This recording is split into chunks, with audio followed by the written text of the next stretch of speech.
fiction into fact. Sometimes kind of real architectural life interferes with intellectual architectural life. There is no such thing as architecture. Hello, this is your temporary host, Sammy Prouty, and you are yet once again listening to Architecture Talk. Typically on this podcast, Vikram Prakash hosts conversations with contemporary thinkers that expand how we know and imagine the built environment. However, this week, we continue our Editor's Choice Summer Series, during which we are putting some of our favorite conversations in conversation with one another in the hope that these abridged pairings reveal something more about the ideas discussed than either conversation could convey alone. This week, we have a very special pairing. In celebration of our 50th episode, we will be hearing from two incredible architects as they each describe their approach to designing the indescribable and why the indescribable will always be worth pursuing. First, we're going to hear from Mexican architect Javier Sanchez, which is episode 19. In our conversation, we discuss Javier's pursuit of an understanding of architecture that puts the human body at its very limits to imagine how the natural world becomes built work. Here we go. Welcome to Architecture Talk. Thank you, Vikram. I'm really happy to be here. Okay, so the question I was asking was, there's a complexity to being in the world and performing in the world, given the legacy of fathers who have done great things and performed well in the world, given the legacy of masters from the past in the profession like Corbusier, who have done well and performed well in the world. And given the sort of centrality of the successful West and, the great traditions and institutions that we admire.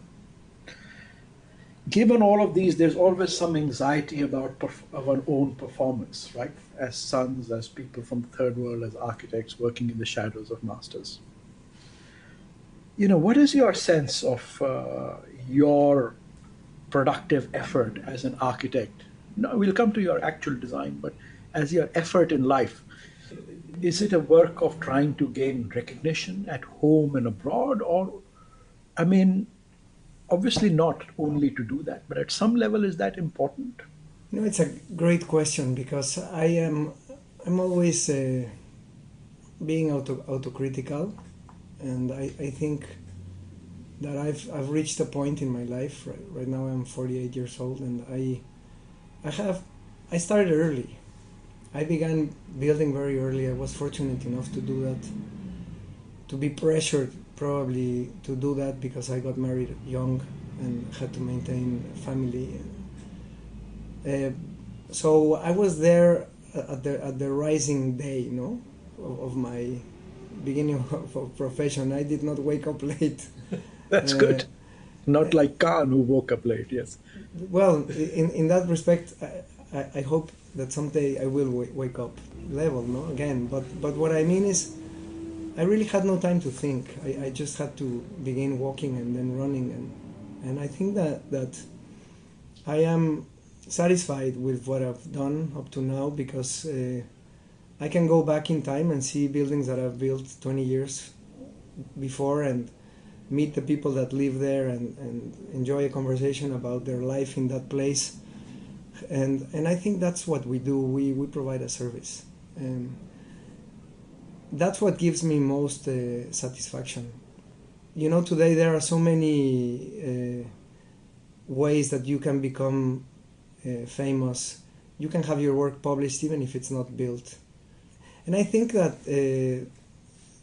time has to prove you have done something good or maybe not. But it's only time, Architecture is I think, about time. And I think time, in my case, is 20 years, which is what I've been doing. For 20 years I've been working, and it's maybe not a lot of time. But already people are getting an award for something that has not even been built. So what does time mean in that respect? One of the things I know about you, we were discussing this earlier, is that In between, you were teaching, I think, in Kansas State University, Manhattan. Correct. And that was a very transformative event and time for you. For some reason, you completely changed your outlook to life and architecture. Can you tell us a little bit like what happened and why that was? I think I was at the point in my life where I wanted to. So this was 10 years ago? This was in 2013. Oh, not long ago, So yeah. I was at a point in my life where my daughters were at the right age to be able to cut away from their schools and move to another country for a year. I was recovering from a crisis that I had, the typical midlife crisis where suddenly you don't know where you want to go. I was already back from that. So I kind of thought it was like a great idea to reconnect with my family before they each took on their own way, because that happened immediately after. It was like the last opportunity. And at the same time, for me, it was like, okay, so what do you want to do after? I'm always thinking about Lucan and what you said, how he began late. He began early, but he began warming up the machine, right? And Right. then when he turned 50, he began doing this amazing work that I still think he's one of the most important architects of our time. Did you have a crisis in belief in your practice at that time? I still do. I think our practice is guided by principles that are not necessarily the best, and it's not my practice; it's their practice of architecture. It has become a business. But that's part of your reputation. You are a sort of developer architect. It is. So it's a paradox, because at the same time, since we are our own clients, we can decide what we want to do and what we don't want to do, especially the second. But at the same time, we have to produce the results. So it's not so easy. It's not clear or I would say transparent in the way that you have to negotiate. And I think life is a negotiation, and I'm not bad with that. I think it's more that I would like to be able to help more. I can continue doing what I do, and I think a lot of people will be probably happy living in the buildings that we do. But I think that's probably not enough. You mean like socially more responsible? I'm talking about socially. I'm talking about our responsibility towards the planet. I'm talking about architecture as a means, as a tool of transformation, not only for the capital, but for humans. And in that respect, I think. Do I hear you think that those are two ideas incompatible, capital and humans? I think we definitely are a species that is battling with a big paradox of what is best for humans and what is best for the capital. And we're kind of wanting always to walk on both territories. I sometimes think it's not possible, and that it's just like a catch-22 situation where the only thing we're doing is feeding capital. And by doing that, we are not achieving our fullest potential as a species. And I think that in my case as an architect, this is a huge task. I'm not saying I should take that responsibility on my shoulders alone, but I think that I can still do more. I think some of my colleagues, young colleagues, are doing great work working with proposing infrastructure in Mexico City for collecting water, for distributing water in a more democratic way. Things that I think are part of architecture. And beyond the fame of architects, it's the power of architects to transform, to inform politicians towards things that have a biggest return on humanity, and not such a big return perhaps on investment, Sort of a return that's more socially constructive. But one of the things you told me was after this time in Manhattan, you really sort of transformed your physical being. I mean, you lost a lot of weight and you got into running. So I'm trying to understand that and trying to see how that connects to architectural thinking, or if at all. It definitely does. I think that we all begin. It's all about energy, you know. I was not energetic anymore. I felt dragged down. I felt tired. I felt pressed by my own system.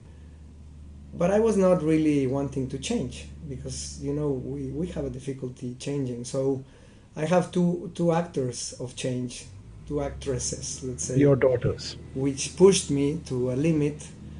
And I suddenly realized that I was able to change, that I was able to be more energetic, that I was able to think more clearly, to be more critical.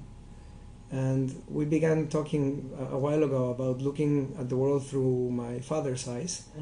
And now it's funny because I see the world through my daughter's eyes, which is a beautiful way of seeing the world, because I am fortunate enough to say that they are activists, and within that activism that they have embraced, they have made me question what I do, and that is why I am still in this transformation. That yes, it began with a midlife crisis, it continued with an escape and an idea of reuniting my family, and eventually it changed me from not only the interior, that's a longer process that I'm undertaking, but from the exterior I began getting more energy from exercise, eating better, being healthier, and all of that connects to your brain.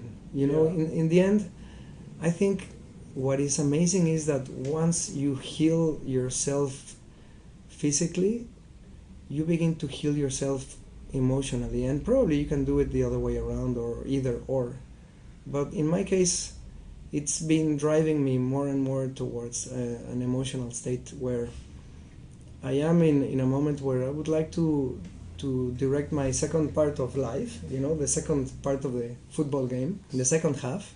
Second and last half, we were talking about Master Doshi and his 90 years old, the lucid mind he has. So I think if in the 90th minute we can arrive with that mind and be productive, and we can be able to look back at like he is able to look back at what he's done, but we are still being part of what is happening.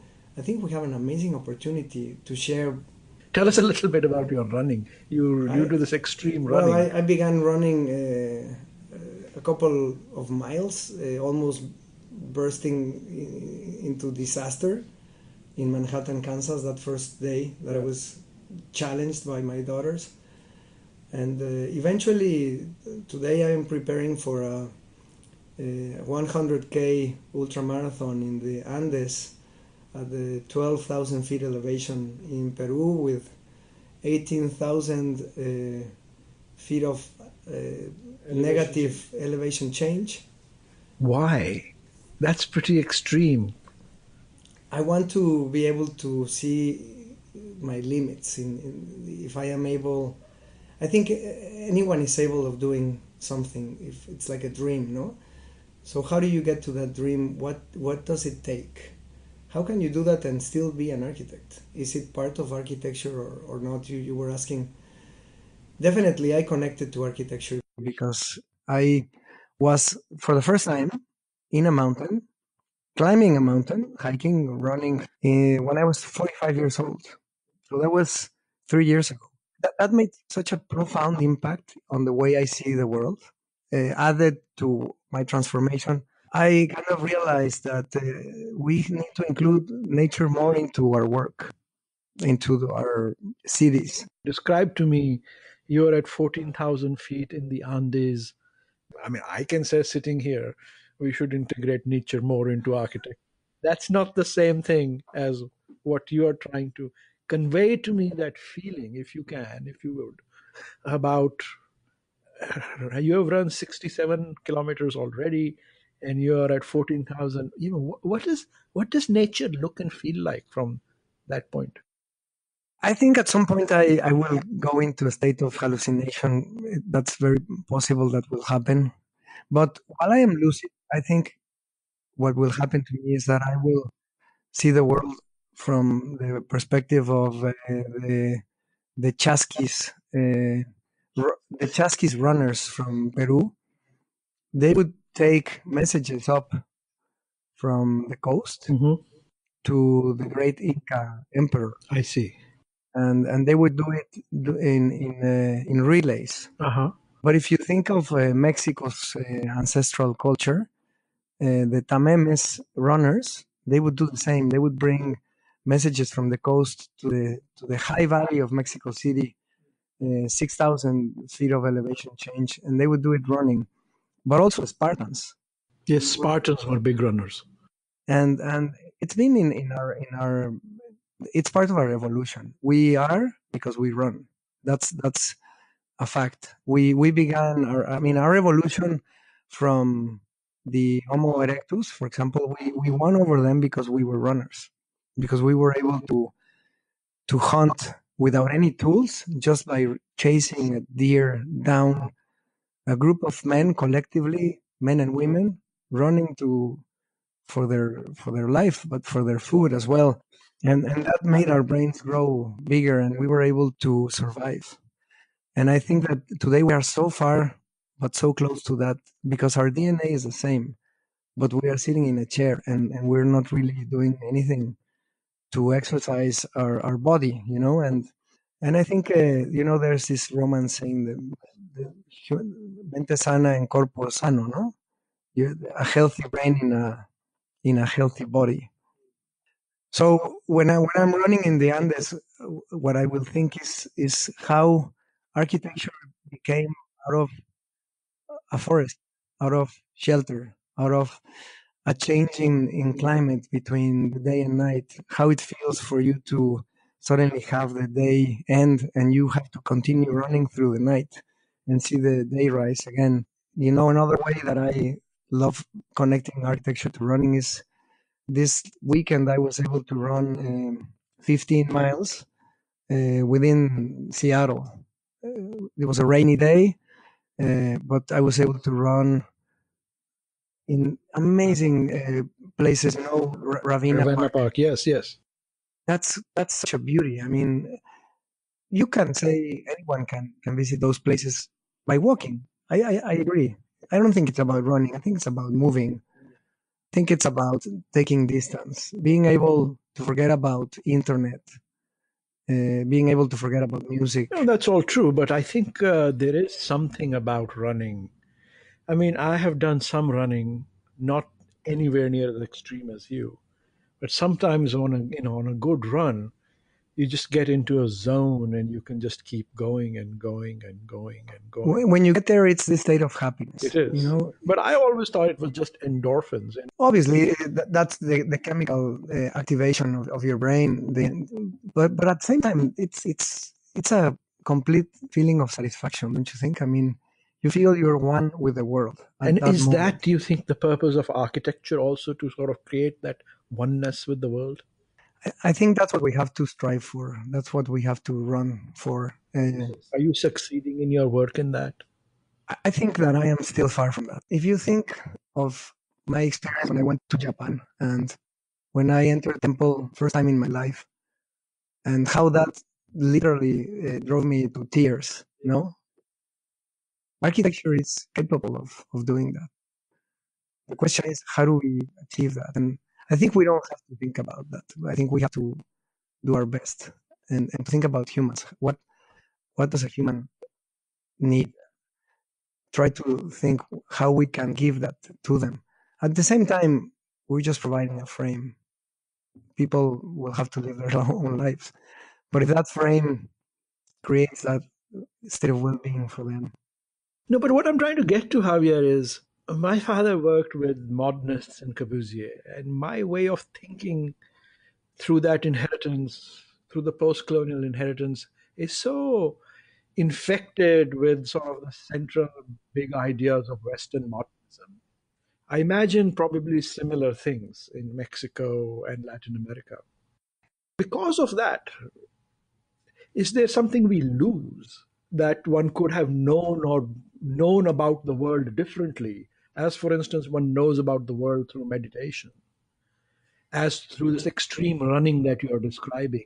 These are different ways of knowing the world. And is there, have you ever felt that there are other ways that you might be tapping into? You know, in Mexico, I think we were lucky enough to, at some point, become kind of nationalist.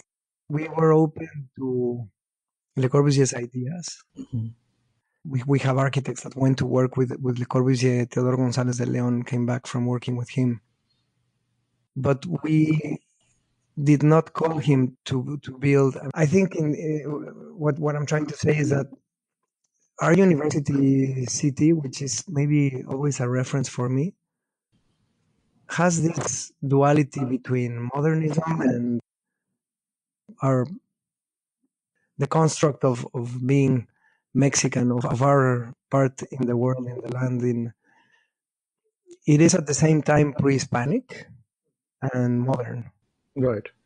And I think that kind of syncretism, which also happened in art, because artists were participating in the building of modern Mexico with the architects, in a way created for us some form of disengagement from having Le Corbusier building in Mexico. I think that was, in a way, probably good for us. I mean, I don't know, good or bad, but it was like that.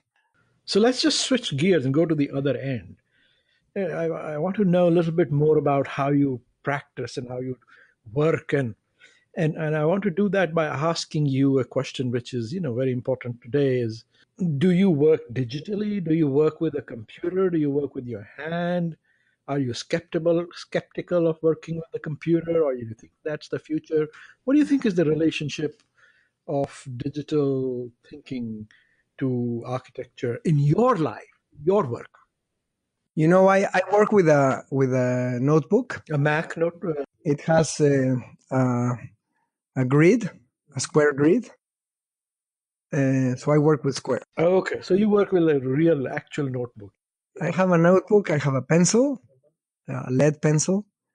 I have an eraser, and I have a notebook with a ruler inside that to me is 1 meter or 2 meters or whatever. No, and from that moment on, and obviously I do sketches whenever I'm not thinking. So the notebook is for working in section Mhm. and working in plan at the same time. When you want to be more, uh, let's say, attractive, your sketches become more attractive. You do a perspective or axonometric or something like that I try to make with my hands. I kind of think, well, I was educated at the point where AutoCAD was already present. Juhani Palasma talks about the thinking hand. Mhm. I definitely agree with the thinking hand, but I also like to think of the thinking brain, and just this moment that I was describing to you of no thinking and then thinking. Or as one of my best friends and great architect, Sebastian Mariscal, always tells me about writing like a story of how one day goes by in the life of a project, and then he begins working Mm. on the project.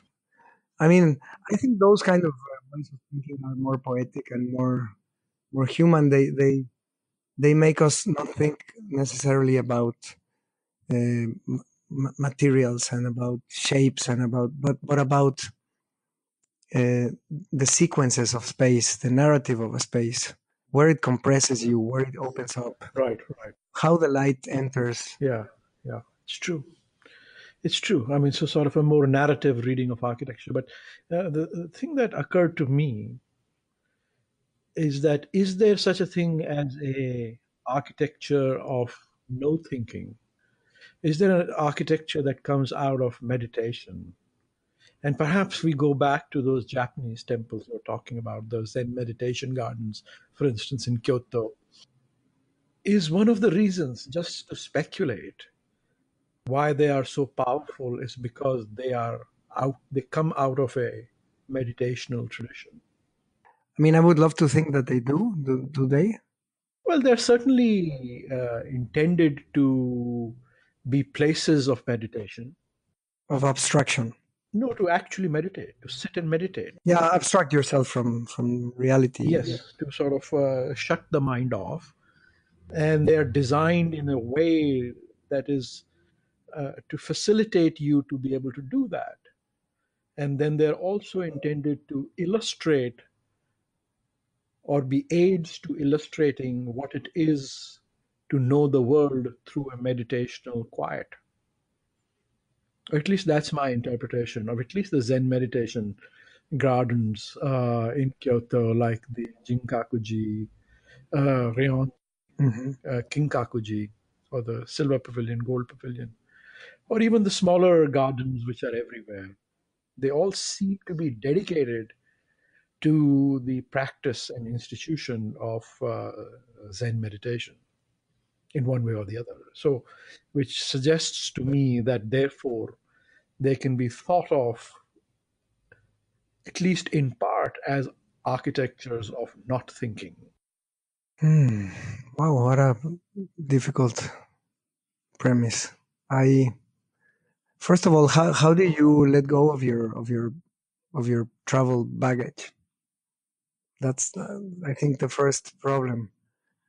How do you unlearn certain techniques, and how do you think from that point on without thinking? No, I mean, because I do think that whatever we do today is influenced by what we have lived and what we want to live. No, and that is influenced by thinking. Okay, so as we move towards the end here, Javier, so what is pedagogy in a studio? How does one teach architecture? No, to me, I had an amazing teacher, and he would not like that word that I just used for him. So his name was Humberto Recalde, and he would say that we do not teach architecture; we learn architecture, and he meant that we learn together. Yes. And I think that's the way. I am here because I want to learn. Yes. And learning through creating an idea for a project, but I really have no idea where we will end by June 4th. And I'm so happy about that because I have really no idea. And I am probably a more easygoing professor in the way that I tell them how I see a problem, but then it's their problem. And if they engage with that problem, they can modify the problem. But then once it's theirs, they have to come up with a solution to that problem. And they have to find a site that exemplifies that solution. And I was telling my wife the other day, Lorena, that I do see myself in the near future doing this kind of a learning process more often. The fact that I can take time to move out, to be in a new place, that's what's so rich about this experience for me. So, and that's what I take back, that and new friends like you and old friends like Rob Hutchison. I mean, I come back to Seattle and I have so many friends. Yes. I don't have so many friends in New York City, and I lived there for a year. And you know why is that? Because New York is a place of change. Right. And I think people in Seattle have so much things to stay for. This city, this beautiful paradise that you have of nature. It's difficult to live from here, I guess. But anyway, that's something that enriches my life. Well, welcome to Seattle, Javier. Thank you, Vikram. And this has been amazing being here with you. Thank you for being on Architecture Talk. Javier discusses the indescribable as a bodily experience, one that puts your entire being in a new relationship with the space and materials around you, and the critical role of movement in discovering this relationship. Our next conversation explodes this relationship into an infinite river of time and space as we discuss the imagination behind the practice of Pritzker Prize winning architect B.V. Doshi, which is episode 13. Similar to Javier, Doshi understands architecture as something through which we look to understand our relationship to the world around us. However, Doshi's way of describing these ideas creates an incredibly poetic story of life that truly transcends architecture, speaking to knowledge, spirituality, and being in the world. Here we go. Welcome to Architecture Talk, Professor Doshi. No. Thank you for getting this occasion so that we can talk and chat and can connect ourselves. Yes, our real inner selves, and you are now 90 years old. Yeah. Congratulations. How does it feel to be 90? So what happens is that time flies, and I always remember and recollect only one thing, that the river is one thing which has impressed me the most, because when I always talk, I say, how come that spring, that little drop, because I went to a place in Madhya Pradesh where Narmada's origin is. Mm-hmm. And I couldn't find the origin. There were rocks everywhere, stones were there. And suddenly one gentleman came, and this is where Narmada has originated. And I saw a small drop of water. And suddenly I remembered the huge Narmada and then this drop. And I was wondering how this drop gradually collates and becomes a small rivulet, like, small, narrow, and then other rains and other things come up and they gather and they become a small rivulet, and then it becomes a river. And slowly that river becomes connected to other rivers around, and then gradually it becomes a part of the ocean. Right. So I was just thinking that what force that made that river come. So when there is an inner force, an instinct in which we are also born like that, so it's really connected to life. So when the river comes by that own force, that eternity, some kind of natural force that comes up, and you also carry that, and then you want to carry your own thing. So even though you touch the ground, you are actually touching the ground and flowing at the same time. It's very much like us, human beings. Mm-hmm. So when you touch and flow, then you start, when the other rivulets want to be you next to you, you're hesitant because you want to have your own identity. So you have your own identity, which comes, when you become mature. Otherwise, you don't mind other rivulets come in. And so when you are 18, 16, you get other rivulets also, and you become friends and you become colleagues. But then slowly, when you become graduate and others, your identity becomes very important. And that time you don't want to mix, with other rivulets. So your ego says, should I get that color with me and travel together or not? Should I do this or not? And then when it goes further, connecting, growing, sometimes, there is no flow, sometimes there is a hill, sometimes there is a lake. And all these things, are happening to you in a life, that you have troubles, then you have dry times, and then you have floods, and you have nothing. And it is a practice like that. So then, slowly as it goes along, it doesn't leave the connection with the ground, and yet it is flowing. And slowly, when it comes near the ocean, when it is vast and big, it says, should I really become part of this ocean? What about me in my life? Mm-hmm. But then suddenly it realizes it is the ego which says, no, but now you have to be ultimately part of the whole world in spirit.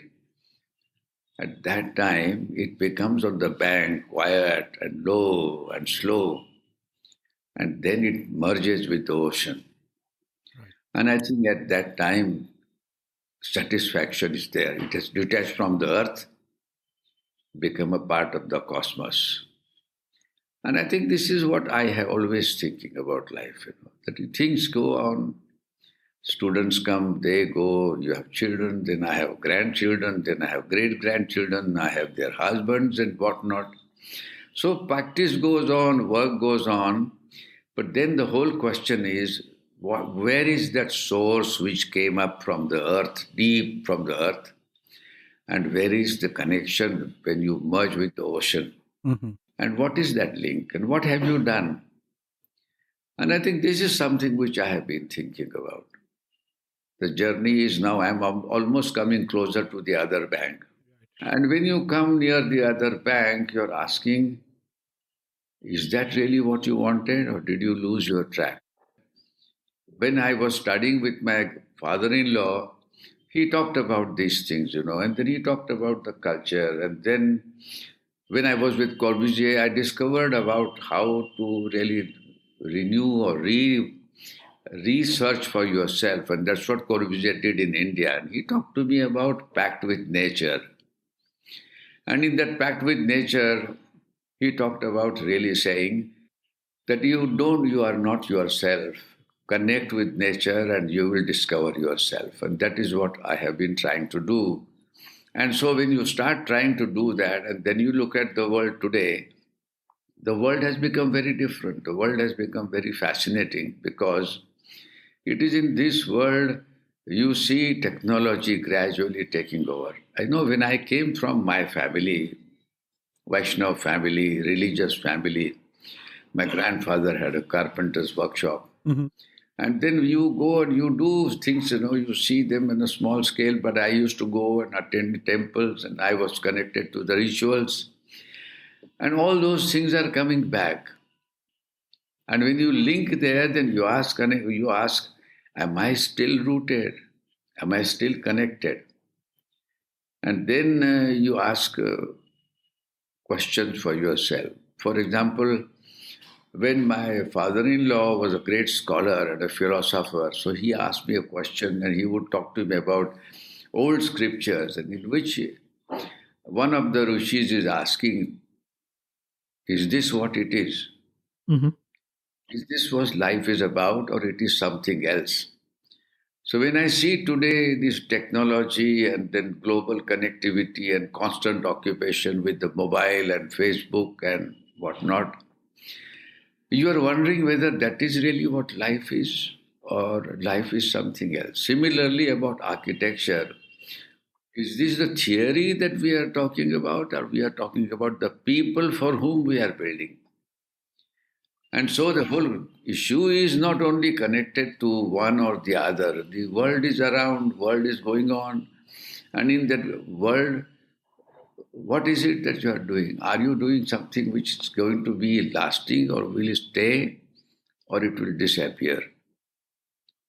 And one of the things that is going to happen in the next 3 days in the office is we will going to have a dialogue with Palasma and Vitras, Rolf Flenbaum, Okay.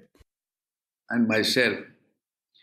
And the dialogue is also connected to this, that where are we? What is the notion of space, form, work? What does movement do? Where is that perception that was there?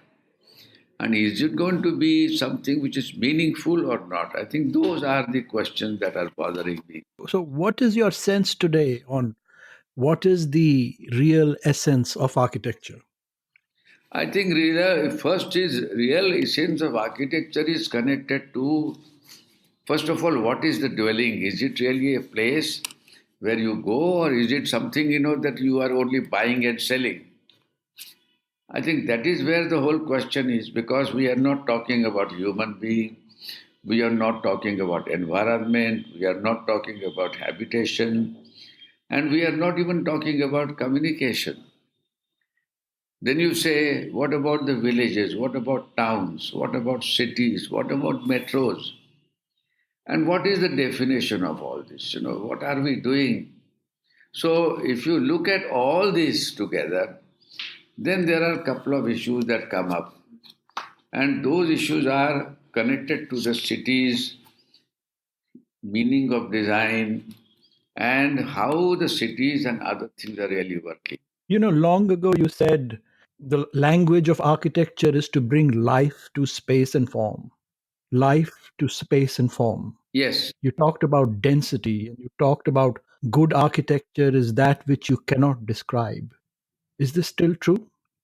absolutely. I had a talk at the Royal Academy, and I was talking about that architecture is a building is a living being.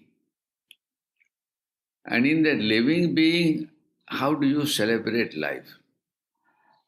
And I think in our culture, we talk about nature, human being, their activities, their families. So we talk about the kind of things that we celebrate.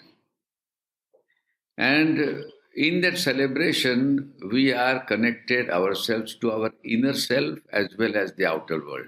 So, in case you connect yourself with your inside, your heart, and then you start looking. For example, when you hear some music, while you are listening to music, suddenly, whether you like or not, either you go away or you start dancing. What is that connection? What is that connection which happens? So today, architecture is a product for a market, but real architecture is, connected to what Vastu Purush, no, what this one epic which was talked about is that, there's a lord, there is a king, Vajra, and the Lord is deity is there, and he's talking to that king is wanting to talk to the Lord, and he was a pious man. So he says, "What is it that you want?" He says, "I like your image. You are so wonderful, and you give me all the time blessings. Can I have shrine in the house?" And then Lord says, "But how will you make a shrine? And then if you make a shrine, would you also make my image?" He says, "That's what I want to do." But he says, "How do you know my image? My image is full of life, full of vibrations, full of other entities, subtle ones. And in that subtle ones, there are many things that you see. You see all the navarasas that we talk of. So if that is the case, how will you do?" So he says, "I don't know." Mm-hmm. Then he says, "But one of the ways is to know dance." So he says, "Dance? I don't know dance." But he says, "Without dance, you can't make my image because the body image is full of lightness. And without dance, there cannot be lightness. Grace cannot be there. It will not smile. It will not float. It will not tell you what the whole world is around. So you will make me like a static rock." So he says, "What shall I do?" He says, "In order to know dance, you should know music." But he says, "Music?" He says, "Yes. Don't you remember?" He says, "You hear music everywhere and you start dancing. You become light. You forget yourself." So he says, "How do I learn music?" He says, "You want to learn music, then you must learn the poetry." He says, "Poetry, how do I learn?" He says, "Poetry has rhythm, poetry gives you imagination, poetry gives you a different kind of perceptions about things that the poet wanted to talk. And through word, he is transmitting the images. And those images become for you important because your senses get awakened." So he says, "If I want to learn poetry, what do I do?" He says, "You should know language." So language, I don't know. He says, "But without that, we can't communicate." So he says, "How do you learn language?" He says, "You should know phonetics. And without phonetics, the language don't happen. You can't communicate. There's a tonality. There are other words." So he says, "What shall I do?" He says, "But do you know rhythm? And then after that rhythm only you will know what architecture is about." So all these senses have to be there. And then you can build my image and then you can have a shrine. So, and just now I'm remembering Stella Crambrish. Right. Stella Cramrish was a great authority in India, and she was here, and eventually she became a director Yes, at yes. the old age of 90. So I was asking her, I said, Stella, I know about all this, your old writings, I have read some. But tell me, I saw the columns of the temple, so I drew for her columns which were South Indian columns, which are bulging and going in and out, rounded columns, like, you see in Ellora and other places. But these are further south. And when you put them together, you get positive and negative. So I said, what is this whole idea of this bulging in and out and looking all these things? He says, you are an architect. I said, yes. And he says, you don't know this? I said, I'm sorry if I don't know. He says, there is something called energy. And energy has vibrations. Right. So I said, what does that mean? He says, do you know anything about Vastu Shastra? I said, no. Vastu Shastra is the science of environment in which the whole thing gets in balance. Vastu is an environment and Shastra is the science. So if the science of environment is not understood, how do you get energy? So he says in all the temples, even if you make a building and you put a deity there or image, it is not charged. And he says when that is charged by this Vastu, and that is done by Vastu Purusha Mandala. So Vastu is environment, Purusha is energy, and Mandala is a diagram. If you were to look back at your career, Yes, which project would you pick out as something that still vibrates energy to you? I tell you my house and the Sangat office. Also Sept. But most important is my house and Sangat. They talk of totally different things. In what way? They are really, one was built, in 60s, the other one was built in 80s. Because, you see, the house I built, I was thinking about Corbusier and because I work with him and I supervise his buildings and I used to be in connection with him. So in 60s, I wanted to build the house.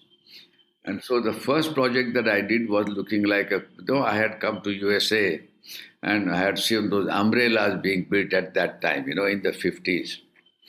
So I thought it's a good idea to have an umbrella, one column and a roof, and then you have a floating roof, so you put glass and then you make a wall, and a square can be a nice house with a diagonal there, and you have mezzanine on top. When I did the drawings and then when I made a model, I said, oh, horrible. I said, this doesn't look right, and neither I want to imitate something, and I had no clue at all. But then, strangely, I had to go to a brick kiln to buy some bricks. And there I saw the brick kiln. So he says, I have some special burnt bricks, white bricks I can give you. So he asked the lady to go up, in the mezzanine or other place and bring them. So she was climbing. There was a staircase in front which there were two columns. And a tin roof was covered, around, and light was filtering. And I was looking and waiting for the lady to come. And then she descended from there on the steps, with on their tagara, on her head, with those bricks. And then those columns, and I said, my God, what a graceful image. And I came home and suddenly I drew 4 columns, a staircase and a landing, imagining that woman. And then when I draw those 4 columns, I found that I can repeat the columns and go on all sides so that you get a diagram of 4 squares. What do you think, thinking back, is the sort of that magical creative moment? Why was it that a particular image of that woman descending with the brick? The sense of theatre, Uh-huh. the sense of spaces, the sense of movement, and the kind of proportion that can give that kind of a sense. There's some energy in that moment. That's right, that's right. There was a lot of energy also then. When I made the drawing, automatically you can close or you get a periphery which you can open or close. So you need an idea, you need a hook, to begin with. Right. And when I was working with Corbusier, I was lost with him. But then I needed a hook which happened to be through the image. Now, that image, why it affected me at that particular time, must be that my grandfather's house, there were many staircases. I see. And your unconscious self connected to that. No, no, that is what I'm saying, that usually we forget the childhood, we forget the memories, but in those memories lie deep rooted sensitive elements or images or the kind of impression that you get that you are squeezed and you are released. Right, right. A breathing image. Now, those images we never remember. And that is where proportions come. But the That is where, body remembers, no? Body remembers. that's right. Well, body remembers, your heart remembers. And as long as your mind is not working, you are better off. Yes, yes. The mind interferes. Yes, so the intuition, I would call it intuition. Yes. So the intuition is the most important thing in your whole life, which happened to be that intuition in that spring, Spring? the water spring. And also that intuition to continue, hold on the ground, and yet flow comes from natural experience. See, like for example, if you are standing on foot, do you know where the balance is? So body is the most important thing to know, the sensations within the body and the sensation within your sequence of events that happen in life and the sequences or otherwise imagery that you have seen during your childhood. You are growing up, when you are 8, 10, 15. After that, gradually they disappear, they become dormant. So was there a similar kind of a pandana, similar kind of a body experience when you started to design Sangat? Yes, because I used to go to do landscapes in the villages. Okay. And before that, the rituals happen on the river bank. Mm-hmm. And sometimes you have to go to villages and you have to go to the land where farmers and other people are.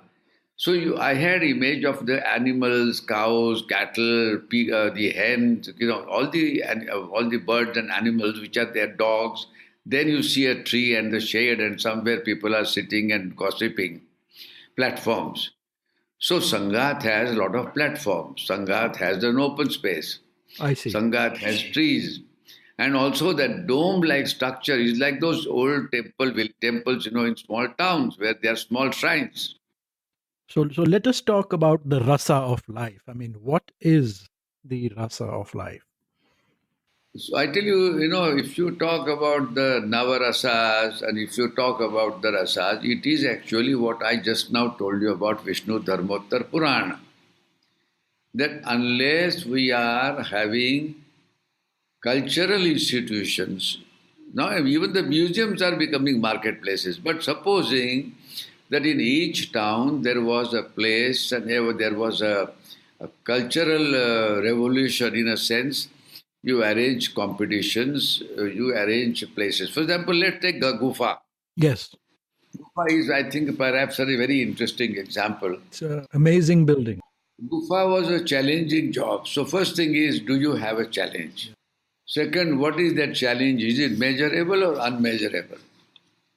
Gufa was an unmeasurable challenge imposed by itself, accepted by the client.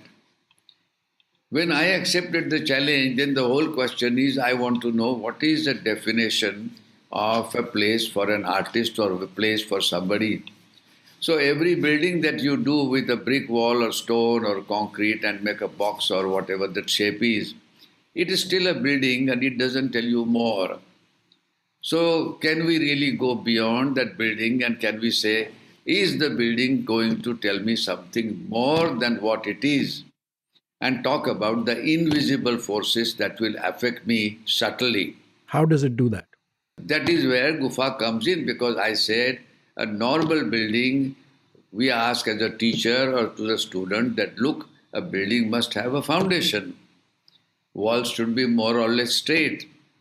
The roof should be more connected to climate, and it can be flat, or the window can be in the right place or what size and what not. So there was a system of theory which I talked, and then my theory was connected to historical theory and what I learned.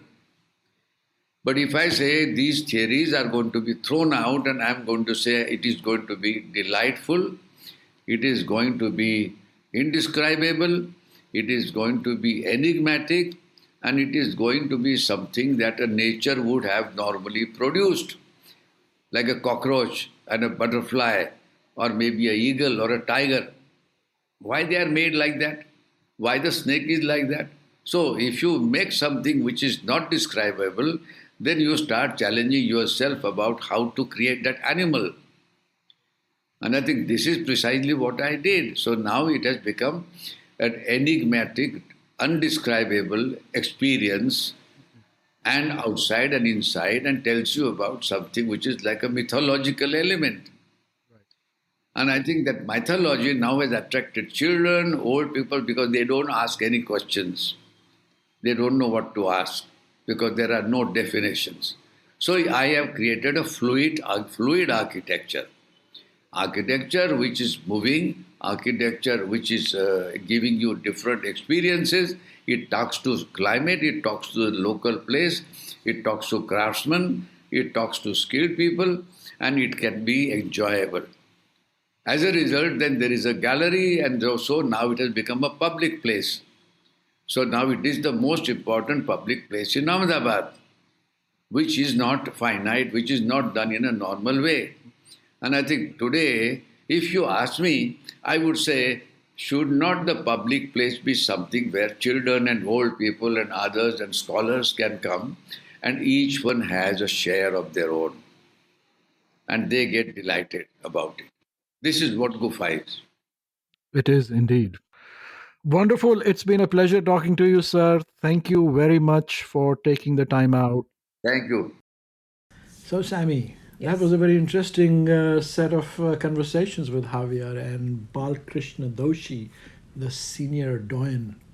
And it was nice to have Javier refer to Doshi, so it's good pairing Yes. in over here. But what was it that you were after in these two? I come back to both of these conversations all of the time when I'm struggling to find meaning in an architecture education. And I'm feeling discouraged about that.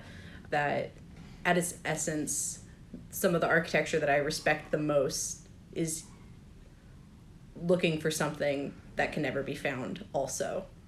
Right. And I think it's good to be reminded that some of the most meaningful work in anything, I guess, is always looking for something that's not tangible or describable necessarily, and that Not necessarily rational. Form doesn't follow function, really. exactly, yeah. There's no path to finding great architecture. There is no. Javier's even said there's no way to teach making good architecture. You just must always be willing to learn. And that we're all learning it constantly. Right. In honor of our 50th episode anniversary, that this is largely the pursuit of these conversations as well. Yeah, trying to search for the indescribable. That's a great way to put it. Fantastic. Do we have another pairing coming up, or are we done? We have one more. Okay. We have one more. And the next one will be another hopefully uplifting way to restart the school year. New ontologies for our changing climate. Wow. All right. Yes. Climate. Finally. Climate. Okay, we look forward to that. Yes. Thanks, Sammy. Thank you.